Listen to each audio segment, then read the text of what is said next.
Relax, the keyboard is off, the press box is closed, and the mic is just getting warmed up as the Guardian of the Blue Paint turned writer is about to enlighten us. Show where the writer is fresh off the presses and the ink is not dry. For this week's show, with each day the future sure looks brighter for the Flyers. Welcome to the Hockey Writers Ink. Join Lance Green and SteelFlyers as we bring you all the latest on the Flyers.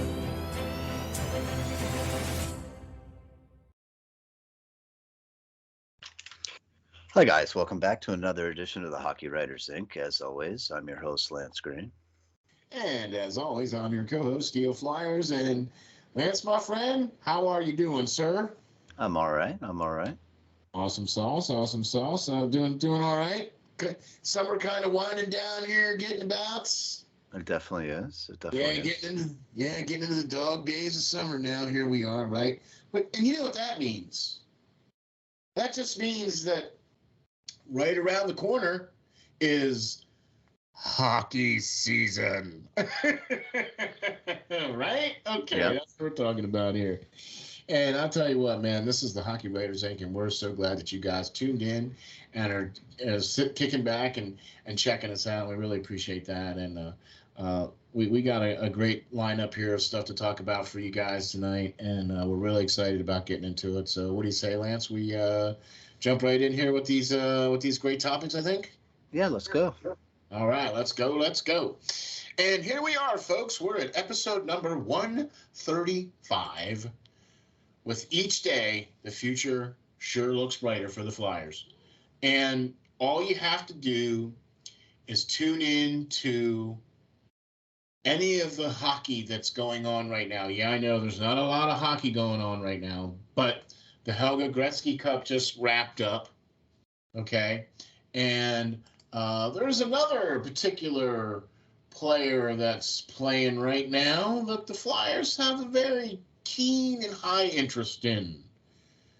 Right? I mean, we're talking about Michkov here, right? I mean, the Flyers' number one overall pick in their first round overall pick here in this last draft, and with the 7th overall pick in the draft. And what have you been seeing about our number 7th overall pick, Mr. Green?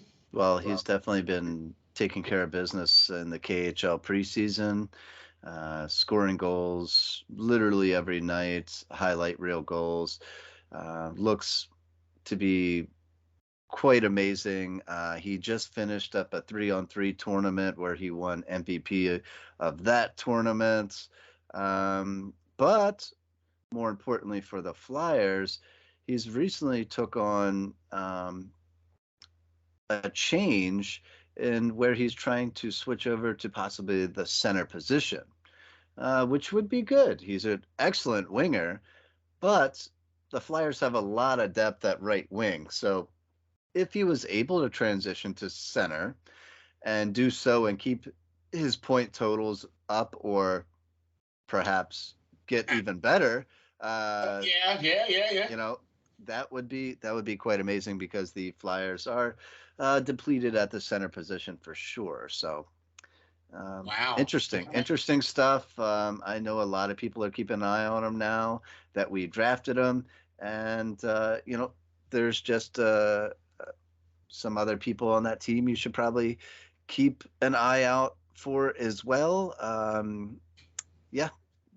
Some definitely prospects coming out of the KHL as well this upcoming season to look out for. So all good things for Michkov there and the Flyers. So hopefully he can continue on and keep on having us drooling over here in Philadelphia for the day he's able to come over. So you see, I think that's the key phrase there, is the fact that Philadelphia is going to continue to drool for quite a long time, and that's kind of the crux of the title of the show this week, because like I said in the previous shows, if he is able to come and play for the Flyers as he was drafted to do, if he's able to sign any kind of a contract, he's not even signed any kind of contract.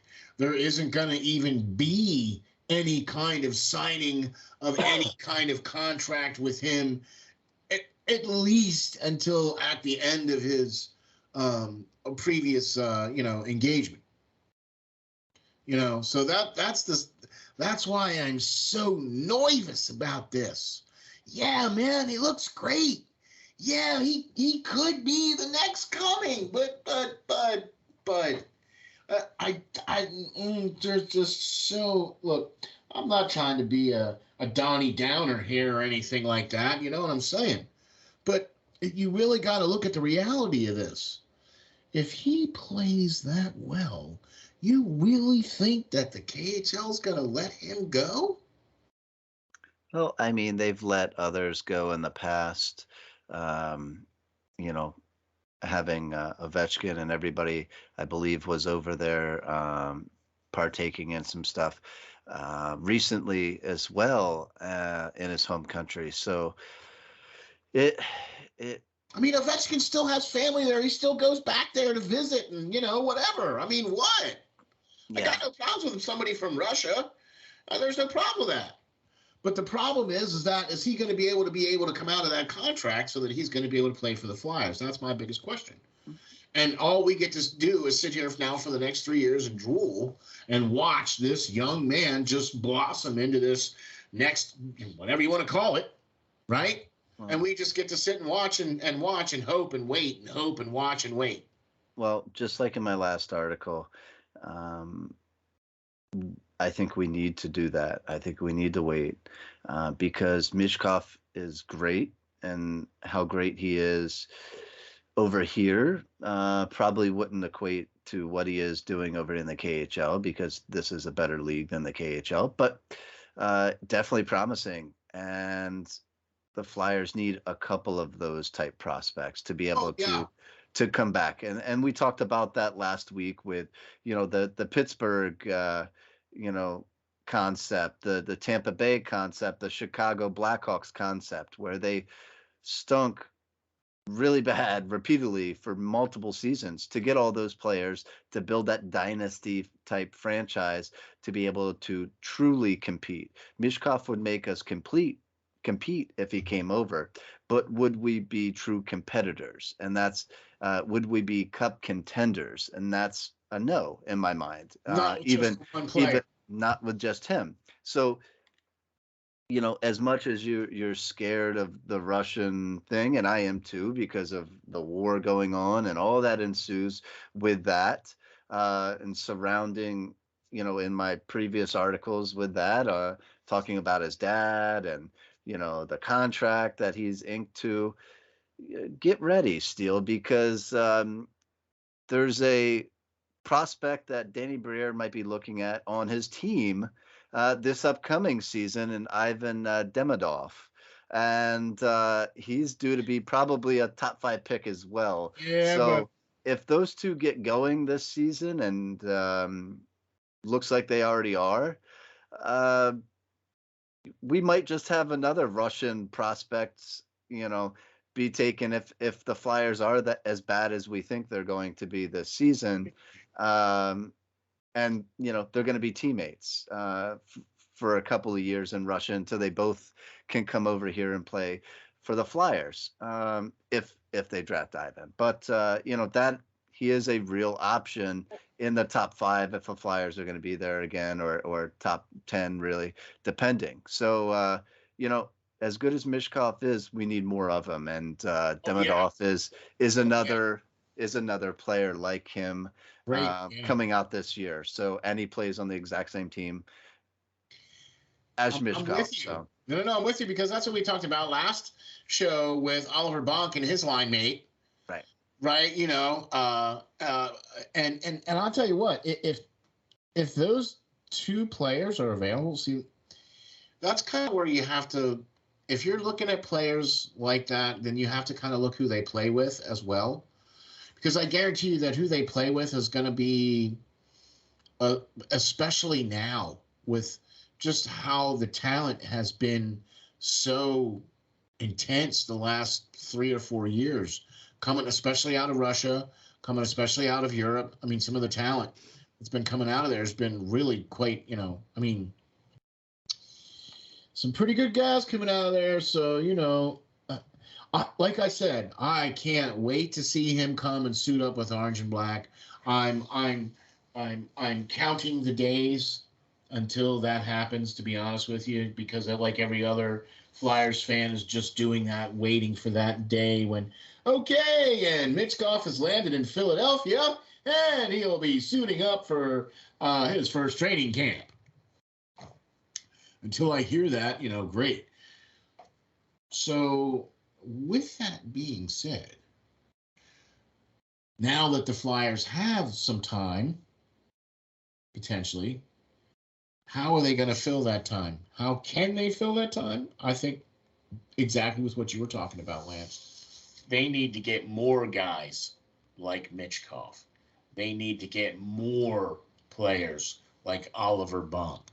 They need to get more players like Chernak. They need to get more of those types of. I mean, I'm not trying to put Bonk and Chernak in the same level as Michkov, but I'm talking about A quality prospects, A quality draft picks. That's what I'm talking about, right? And the Flyers have 2 number 1 draft picks next year. Yep. And that's going to be the thing. I think they're going to try for another home run hit again, and try to a first round pick that the Flyers have done, and serviceable players over and over again in Sean Couturier and Ivan Provorov. Oh yeah. And Scotty Lawton, all those guys that are first round pick that are great NHL players, but they're not elite, right? They're just NHL players that can be very serviceable and eat up a lot of minutes. I would see. I'm a little torn with Couturier. If he didn't have his injury issues, I would say that he was probably borderline elite, because you can't win a Selke and not be in that level. I mean, he is a very strong defensive forward, and we all know that defense tends to help win championships. But I mean, he's played in 720 games and only has 180 goals. That's not helping you win. He had 6 goals in 21-22 season before he got injured. His highest goal totals ever were back-to-back seasons of 31 and 33, but that was in 2019, the last one. Everything else has been in the teens. So that's not elite. That's, you need a guy who can put the puck in the back of the net 50 times a season to really seal the deal and help you through, playoff series. And the Flyers simply haven't had that in quite some time. They haven't had an elite player that stands alone, that you put out on the ice the last couple minutes of the game when you're down 1 and tie the game up and then go into overtime and put him back out there, or we're in a shootout and he scores that goal too. The Flyers don't have that player. They have drafted many serviceable NHL players with their first round picks and second round picks, but they haven't hit a home run. They haven't had one turn out to be elite. And Michkov very well could be that. If he comes over, he may be that. So don't doubt that Danny Briere might be interested in doing that same kind of thing this upcoming off season, that after this season, because draft. Right, because if somebody's there that could be that quality of player, and he could snatch them up for whatever case may be, then he's probably going to do it. Because I mean, if they continue to lose, and even if he drafts quality players that could play even the next season after getting drafted, if they're not going to be elite, they're not going to start changing the outlook of this franchise. And like you said, Steel, he needs to keep garnering up the best prospects that he can, and he can't miss out on any, because this team needs all the help they can get. And he's stripping it down as we speak, and he needs to build it back up. He's looks like he started to do that with Michkov, with Bonk, and others, like you said. but it's just going to take time. And that's the thing. It's just going to take time. We can't expect miracles overnight. All these teams that have been hitting, like the Sabres, the Devils, they've been getting high quality draft picks for numerous years in a row and have just started to turn it around. And they hit on some and they missed on quite a lot. And, it's just now that they're starting to come in. So it's going to be a couple of years process for sure. So with Michkov playing over there, I think it's okay for the fans to drool and let him stay over there a year or two in order for us to keep garnering players like him to finally come together, and just have like Gauthier play another year in the NCAAs.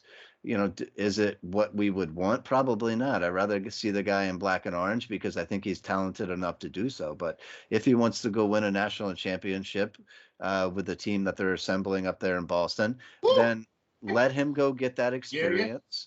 And then hopefully come next season. And maybe this year will be Tyson Forrester's year to join the Flyers. Who knows? And, every year after that, we'll get another guy. We'll get another guy. We'll get another guy until we finally have all those guys together and pull out of the dumpster or the bottom dwellers of the division and regain a rightful place up with the true cup contenders. I don't want to be just go back to mediocrity and be a 500 team and maybe sneak into the playoffs, maybe miss out on it at the last couple of games. I want to be up there, first, second place in the division. And this is what it's going to take to do so. Yeah.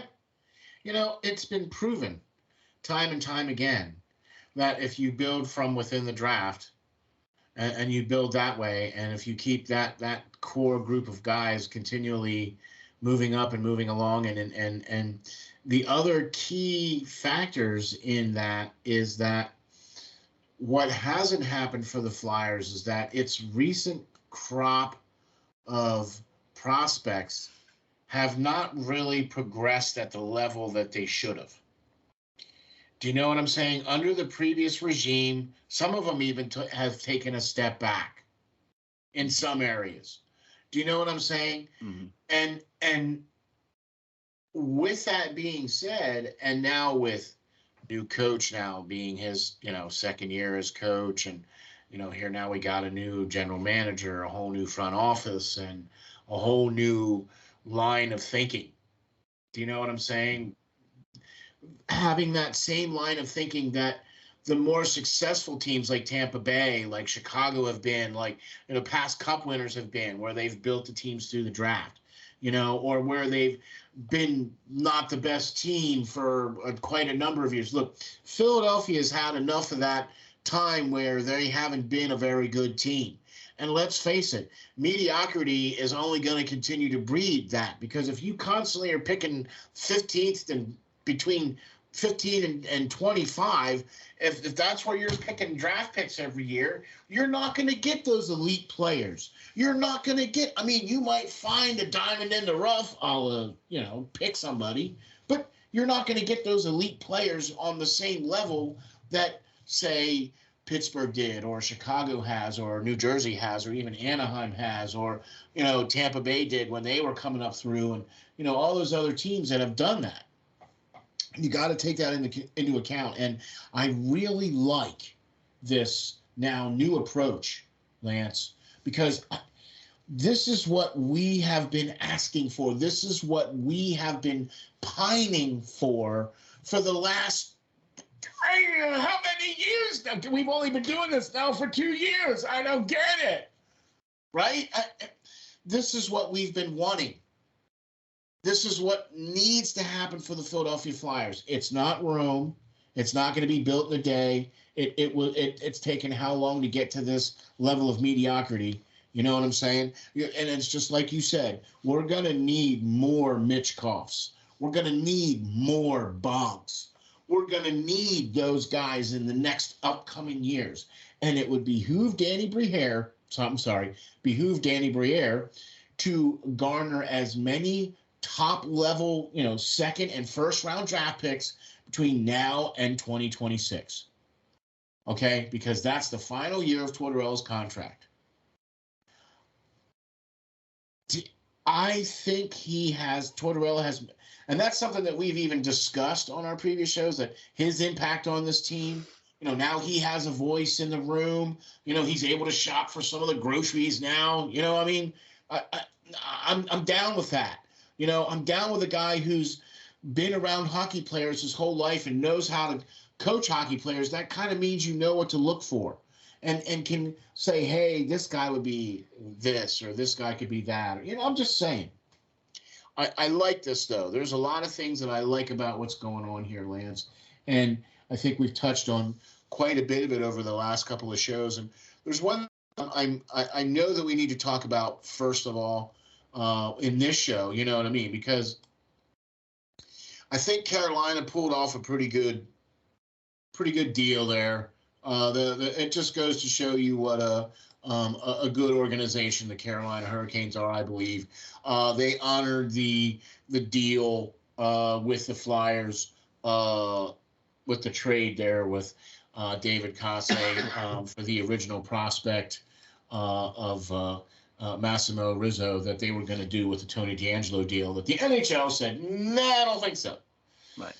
So let me see if I get this straight now. Philadelphia Flyers buy out Tony DeAngelo, the remaining 1 year of his contract, right, which was, I don't know, $2.5 million, 2.6, something was whatever it was, yeah. Yeah, whatever, something like that, right? Buy him out of his contract. Now he becomes a free agent. Goes back to Carolina, signs a 1 year deal for $1.6, $1.8 million. All right, cool. Guy makes $4 million for the year to leave Philadelphia and come and sign with Carolina. Okay, cool. But Carolina then, in turn, honored the deal, and Philadelphia got the original prospect they were going to get for DeAngelo and Massimo Rizzo. And talk to me about him, Lance. What do you got on this guy? Well, not only did they get Rizzo, but they got a 5th-round pick in 2024 as well for the rights of David Kase, who the Flyers really were kind of done with anyway. Yeah. That's a guy who hasn't played with them for a couple of years. He's back home, in the Czech Republic playing with them. So they get Rizzo. Well, this Rizzo kid isn't just a throw-in prospect, okay? Nope. He's 22 years old. He's a center, which the Flyers need help at. He's 5'11", 174 pounds. He was originally drafted in 2019 with the Carolina Hurricanes 7th overall pick, with a 7th round pick. But he's played for the University of Denver for the past 2 seasons. All right. Last year he played with Bobby Brink, right? Where 21-22 season he played with Bobby Brink, and he did pretty well there. But Bobby Brink led the team in points and all that stuff. Right. And this past season, with Brink being gone and playing in the AHL and all that stuff, he took it upon himself to lead the University of Denver in points with 46 in only 38 games played, which means he scored a rate of 1.21 points per game. And we like that.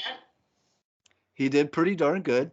And if you look at that compared to the rest of the NCAA, he did pretty good. He had 11th overall in scoring. He was 11th overall in scoring with 17 goals. A lot of the other people in front of him, Magruder. Last year in the NCAA, right? For this last season, yep. Coronado, okay. Farrell, Matthew Nyes, Snuggard, Colin Graff, all these guys are above him, but most of them were 1st-round picks or 2nd-round picks. So he's hanging in there. He is a little older, 22. But, he not only did that 11th overall in goals, but I think he scored 11th.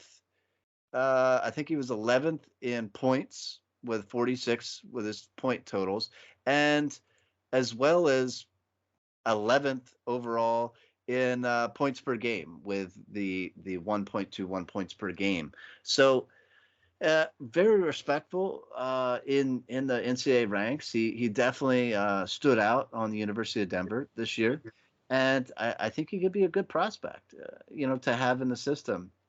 I don't know what his outlook is as far as this upcoming season. He's 22 years old, but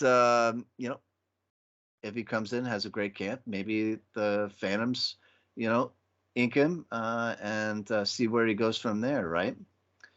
I mean, hey, you can't ever get enough guys that potentially could come in and make the team. I mean, you can never go wrong with that, right? And if it garners you a 5th-round pick as well, man, I'll take that all day long, right? Right. And we do get a little something actually from Carolina, even though they didn't really, they didn't need to do this deal. And so, okay, cool, thanks, guys, appreciate it. I think that was pretty good. And I think we do got a good prospect here, okay? Because, look, you and I both know that Denver is a really good program. Yeah. Okay. And you can't go wrong. I mean, that's a pretty good program to come out of, and that's pretty respectable to be able to come out there and do that with Brink being gone, and now you're the man, you know what I'm saying, and stepping up into that and still being able to be 11th overall in the NCAA. That's great. You know what I mean? So, well, and on top of that, no, it's No. not. And on top of that, he was a plus 24, so he's defensively responsible as well, which obviously Carolina looks for in all their prospects. They have a amazing defensive core and system that they run there. So garnering any of their prospects is going to mean that for you. They're going to be definitely quality, defensively responsible. Yeah. Quality type players. I'll tell you what, Lance. There's a few things that I want to just touch on briefly here, and then we can freestyle a little bit if you want on some other things, but we still have no word on the Ivan situation. Ivan Fedotov there was a request by the IIHF to make a ruling, and we still do not have a ruling on which contract that he will have to honor. Right. Okay. So that being said, that's kind of up in the air. That's kind of a thing hanging over the Flyers. Now, with the goalies that they've drafted, with what they've received in trades, Philadelphia's goalie room sure looks a lot more crowded than what it did previously, and also re-signing Harrison, right? So it sure looks like they're gearing up to not have or to bring in. I mean, if Fedotov comes in, we got to see somebody go, right? I mean, you would think you can't have that many goalies. That's a lot of money in goalies, right? It definitely is. It definitely is. And you're touching on some stuff that I'm going to go over in my next article. Just on that too, discussing that. But yeah, it we'll have to see what happens. Supposedly it's supposed to be ruling on the decision soon. But we've heard the same thing about, the Team Canada debacle, that we're still holding out, Still haven't heard anything about that either. Still haven't heard anything about that. And as far as Carter Hart goes, if he is involved, I think that kind of messed up possible trade for him earlier this offseason, because teams were reluctant to make that deal or offer more than they originally were, because who knows what these findings will be. So I don't know why both the IIHF and Team Canada's findings on this all is being held up so much. I really don't know. It needs to come out. It just let's get it on with it and see what it takes, and who's going to be in trouble from this. And it's unfair to all teams involved, for sure. You definitely want to take your time and get it right with bearing the situation that's involved in that case. But yeah, I don't know. And I agree with you 100%, Lance, because look, these issues need to be resolved, because in the end, it really doesn't in the end, the truth has got to come out, and when the truth does come out, then the repercussions are going to have to be. And all I've been able to read so far is that there are some big names that are going to be on the list, and I have a feeling that that is why that particular issue is not coming out as being resolved. Do you know what I'm saying? And I have a feeling that that's the main reason why that hasn't come out yet, or decision hasn't come out yet, or whatever. Because I think it's going to affect some people, okay? Some big name people, right? And that potentially could be devastating, not just to those guys, but to the league, right? Okay, so look, I'm not trying to. I'm not trying to say that I'm sticking up for those guys, not even at all, okay?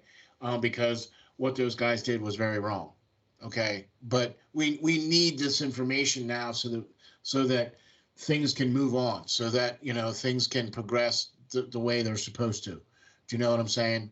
And it's sad that, but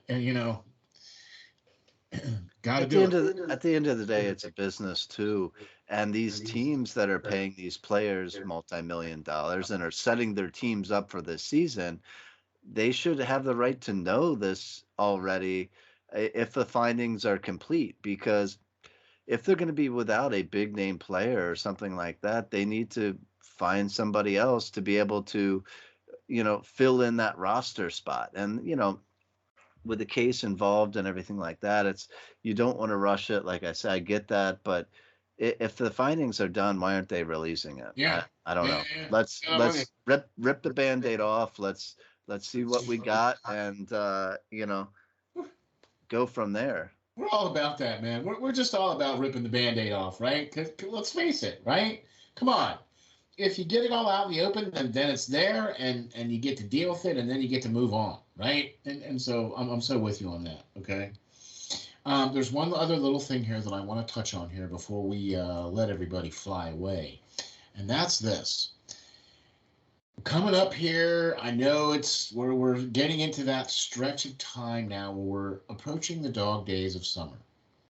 Okay, and I know there's some things that you want to touch on, and maybe if you want to kind of give us a brief little glimpse about your next article, Lance, right? And maybe we could do like a little preview of that article. Would you like to do that? Sure. Okay. Yeah. Well, as this this summer concludes, I usually do a yearly piece on, the camp battles that are set to ensue as far as the Flyers go, and this season's going to be a lot different in the Flyers locker room, I can think say, so. because new management has come in and has definitely made some changes already. You're not going to see some staples there from the past few seasons, and Ivan Provorov. You're not going to see the Kevin Hayeses there.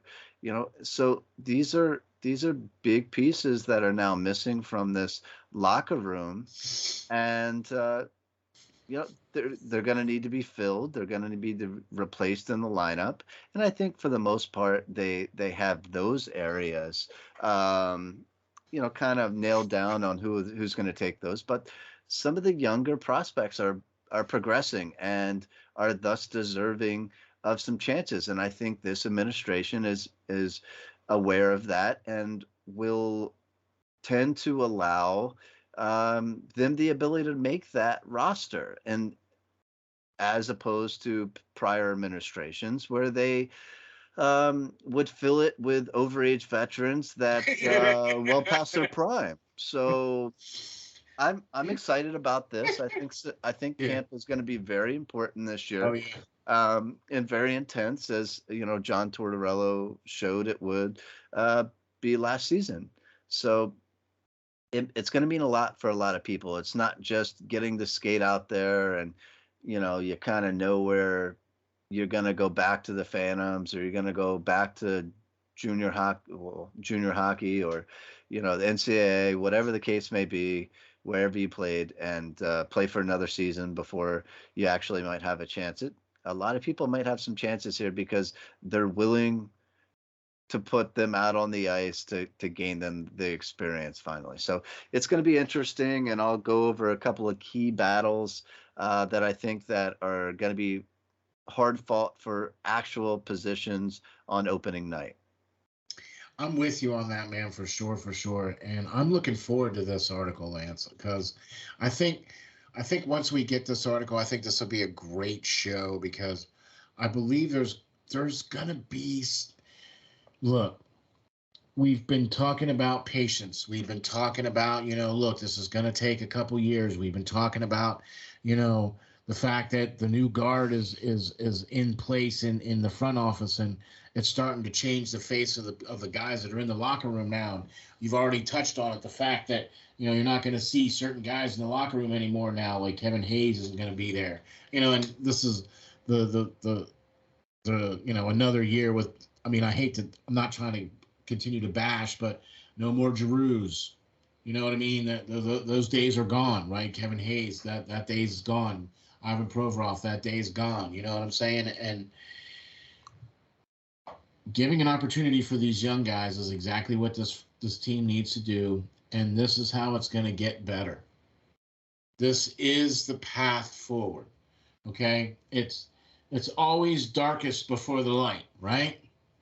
It's always the calm before the storm. You know what I'm saying? It's always that. This is how it has to be. Philadelphia is just going to have to muck and muddle through until they get more of those Michkovs and get more of those type of, high draft picks over the next 2 or 3 years. You know what I'm saying? And I think those camp battles this year are going to have far-reaching effects for the next 2 years afterwards. Because guys that make the team this year, because we're going to get some of those young guys slotted in instead of those old over-the-hill guys, you know what I'm saying? Right. So I think we're going to see a whole new different Flyers team this coming season, and I'm looking forward to it, man. I'm actually excited about training camp coming up here and seeing some of these battles that you're going to be talking about. I can't wait. All right. Well, Lance, I'll tell you what, now that we've let the little kitty out of the bag, as it were, that your next article is going to be about some of this great stuff. Can't wait to read that one, too, you know what I'm saying? And be looking forward to a prospect watch show coming up, maybe. In the nearest of futures, maybe. There's some guys that we think y'all should be paying attention to, and we might just have to let y'all know who they are. So be looking out for that in the very near future as well, too. And also be looking forward to some great stuff coming up here soon, because, look, hockey season's just around the corner. And also got to make a quick little announcement here. On Friday night, 5-star matchup, and yours truly, SteelFlyers, will be broadcasting the Steelers game. So you have to go check us out on 5-star matchup channel. Go check that out on YouTube. And I'll tell you what, Lance, I really think that the Flyers have a lot of work to do, but they've done a lot, and it's headed in the right direction. You know what I'm saying? It just feels like it's headed in the right direction. You know what I mean? Yep, for sure. I think they're moving and making some good moves here. So, it's not going to be one season. It's going to be a couple before we're able to see the whole picture here. So interested to see what the next chapter is, for sure. But we're liking what the big picture seems to look like. Do you know what I'm saying? It seems like we're seeing the big picture, and we like where that's going. So, all right. Lance, why don't you tell the folks where we can get you, where we can find you and get all your great stuff, sir? Sure. You can catch all my stuff at SteelFlyers.com, and you can find me on Twitter at Lance.Green39. And you know what else you can do? You can go to any one of your podcast platforms, type in Hockey Writers Ink on your computer, and find us, and you can hear Lance hosting the show all the time, man. I'll tell you what, gotta be doing that, man. And big thanks to Spreaker for all your help in getting us out there to all those podcasting platforms. And if you do listen to us on a podcast, please, by all means, give us a 5-star rating. That would be great in helping us get higher ranked with the Philadelphia Flyers podcast, which the Hockey Writers Ink is a Philadelphia Flyers centered podcast. Thank you very much for checking us out. I'm SteelFlyers. You can find me on Twitter at SteelFlyers52, and you can find all the great stuff that Lance Green does and all the great articles that Lance Green does, the editor-in-chief of the SteelFlyers.com. All his great articles are there. All the great shows are there, too, from the SteelFlyers podcast to Hockey Writers Ink Prospect Watch. Be looking for the Nittany Report coming out here real soon, too, and be looking for 5-Star Radio coming back live again for the Steelers season. So we'll catch you guys all on the next episode of the Hockey Writers Ink.